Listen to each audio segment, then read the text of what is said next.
Dr. Stone Season 4 is officially here, and we are getting 3 cores of the final season. Now, not back to back, it is announced that it will be 3 split cores, so every other season is what is expected to finish up one of my personal favorites. But it returned. Season 4, Science Future, returned in probably the most unexpected way. But when you think of Dr. Stone, maybe the most expected way, because most anime probably couldn't get away with it, but casually returning Dr. Stone with, okay, when we last left off, they just set sail. We are essentially back to square one of humanity, and we finally are at the point where we can sail to other countries. And what do they do for their first true test? What would most unexpected pirates that maybe have been around and we had no idea? Mother Nature crashing, and it looks like we're gonna, no. We're gonna argue between 2 brilliant minds what is the most quickest, safest, and effective way to get to point A to point B. And the way we determine it is not with strength, it's not with brute force, it's with gambling. And when you're dealing with, again, of all characters, the scummiest character, now I love him, but a goddamn con artist, and we just end up playing goddamn cards. And it ends in such a way where both sides are cheating. Only Dr. Stone. And I have to say this, we're going to talk about it at length, but this very well could be a top 5, at worst, top 10 opening of the year, and I will die on that hill. I got full live reactions though, if you want to support my work, exclusively over on Patreon, if you want to see my full and good thought to these episodes, going to be over there. Been very excited.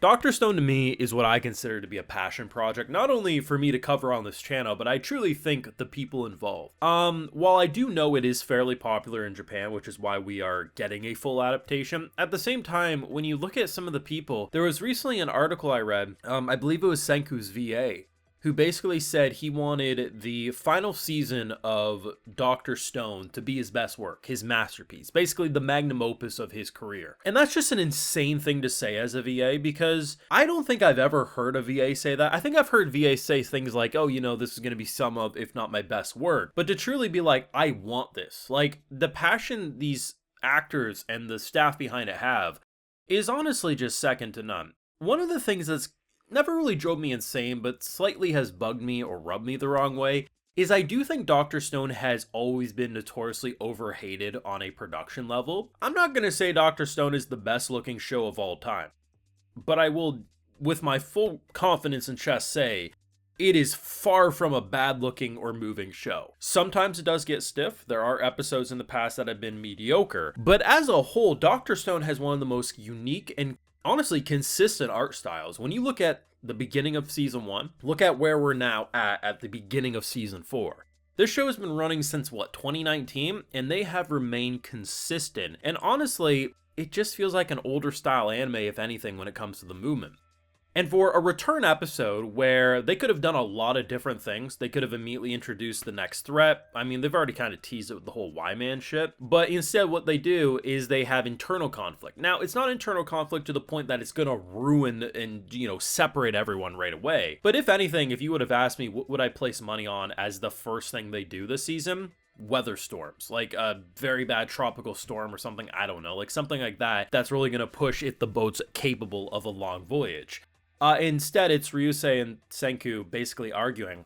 And I ain't gonna lie, I thought the point A to point B straight line would be the quickest, but that's the brilliance of a globe, apparently. Actually, the one that kind of goes a little roundabout is quicker. And I like how they visualize it. I mean, something I've always said, and if you've been around with even just one season of my Dr. Stone videos, I always kind of compare it to like Bill Nye the Science Guy. It makes science easy to digest, or just things that, you know, when you try to say, no, actually the thing that occurs, like, yeah, but how? And then they take out a string and they cut it. It's like, oh, okay, I was wrong.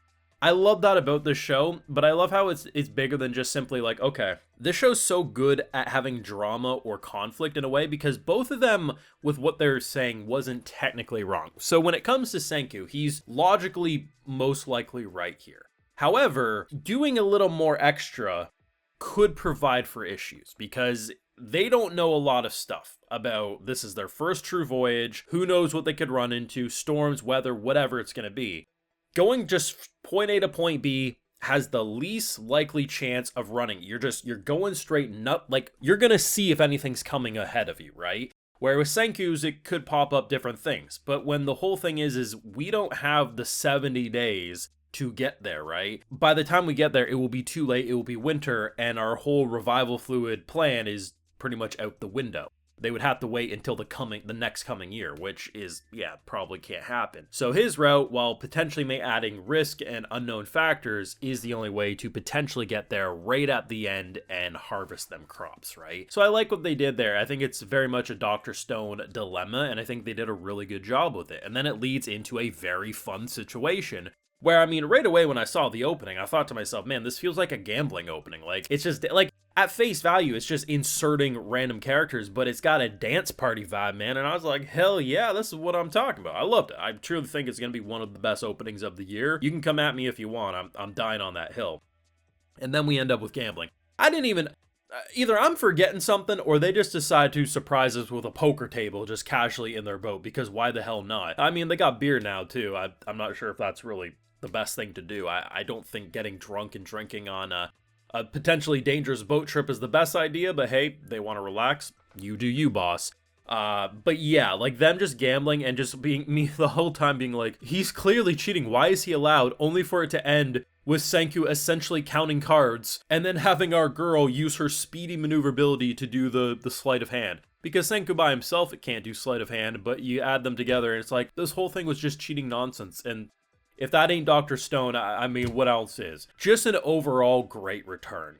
No one's going to call this the best episode of Dr. Stone. No one's going to be like, this changes my entire opinion of Dr. Stone. What this episode does is it reminds you who these characters are. They do a fantastic, fun return. And there's a lot of uncertainties with 3 cores of not only going to a new country, the threats that are going to pop up. I mean, there's characters in poster images and openings that I have very strong suspicions are going to be chaotic messes for us. This is going to be a great season. And I mean, at the end of the day, I probably should have dropped this show from the channel many seasons ago, as it doesn't really do that well consistently. But it's a passion project for me, man. I love talking about it. It's one of my personal favorites. And even though it does negatively affect other videos on YouTube, just because that's how YouTube works, the worse videos do, it can screw up with other videos' performances. I like this one, man. It would probably have to get 500 views for me to really consider not doing it on YouTube, but you know, Dr. Stone fans, we are out there. Let's start talking about this one more and maybe getting people to binge and get caught up, because hell, if we honestly started spreading the word a little more than we have been, we could have a lot more viewers talking about this one come Core 2 in, what would it be, summer of this year, I guess, is when we'd see it. It's crazy to think, this time next year, we will be watching the last of Dr. Stone if there's no delays. Insane. Your thoughts down below. Leave a like if you enjoyed, subscribe if you're new around here, of course, ring that bell, and like I mentioned, we got those full live reactions over on Patreon, and hey, while you're over there, I'll also give you a video shout out. Alright, so today we got Antonio Mitchell, Dr. Gold, Marshmallow God, David DTM, Shadow, and we also have Jonathan Shelton. So I appreciate the support, everyone. Please take care. Y'all have a good one.